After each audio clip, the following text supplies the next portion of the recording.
During the golden age of humanity and Destiny, many organizations and large groups of researchers formed massive networks for studying with the main goal of progressing humanity forward.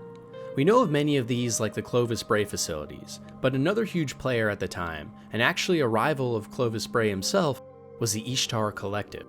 Founded on the planet of Venus, the collective was known mostly for their academy programs, which were schools full of exceptional children and adults looking to get a better grasp and understanding of the universe. But also, and more importantly, their massive research projects and funding into studying Vex ruins on Venus.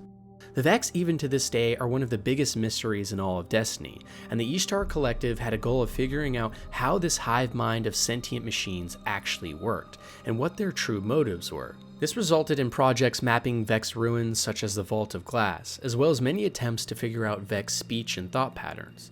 The most interesting of all of these missions, though, was a project on a Vex designated as Subject 12. Subject 12 was a live specimen of a Vex operation platform that was discovered, and immediately a research effort was developed around it, which included some of the collective's best scientists like Maya Sundaresh and Dr. Shim. Where it started to get crazy, though, was what these researchers discovered. The Vex was running a local simulation independent of the larger Vex network, of 227 separate instances of this research going on, and this simulation was predicting everything that the collective researchers were doing to a T. Madness started to break out amongst the group as it became clear to the researchers that if one single Vex was able to simulate and predict their reality so perfectly, who was to say that reality itself wasn't a simulation? We even have records of this time of some of the discussions between Sundaresh and some of the other scientists. Maya, I need your help. I don't know how to fix this. What is it, Kioma? Sit, tell me. I figured out what's happening inside the specimen. I have a working interface with the specimen's internal environment. I can see what it's thinking. In metaphorical terms, of course. The cognitive architectures are no. I don't have any kind of epistemology bridge. Are you telling me it's human? A human Merkwelt? Human qualia? I'm telling you it's full of humans.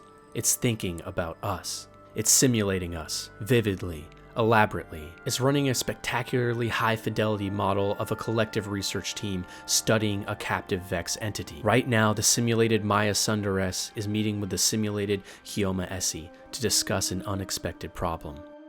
There's no divergence? That's impossible. It doesn't have any information. It inferred. It works from what it sees and it infers the rest. I know that feels unlikely, but it obviously has capabilities we don't. It may have breached our shared virtual workspace. The neural links could have given it data. We're inside it.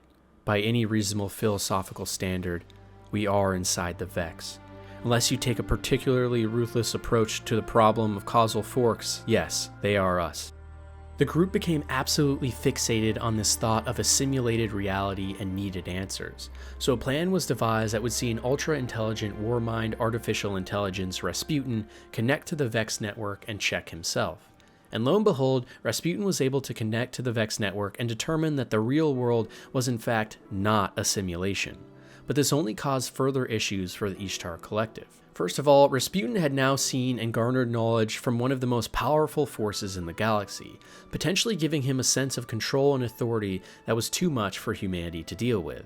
And more immediately, the collective now had a sense of sorrow on their conscience, because while their reality was in fact real, the other 227 simulations were so real that it begged the question of whether it was cruel to let the simulated minds suffer in this Vex unit for all of eternity. A vote was taken amongst the scientists and the simulations alike, where all parties agreed to join forces together and enter the Vex network itself for further research. Research to this day we still have not learned fully about. Even today, many in the Destiny community speculate as to what the Vex are truly hiding, and if we are missing any key details that the Ishtar Collective has found, as well as what effect the Vex have had on Rasputin himself. Could they potentially have altered the main directive of protecting humanity?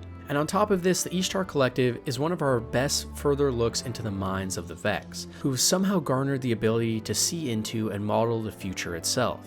If we were able to harness this ability too, could it mean infinite prosperity for humanity? Only time will tell.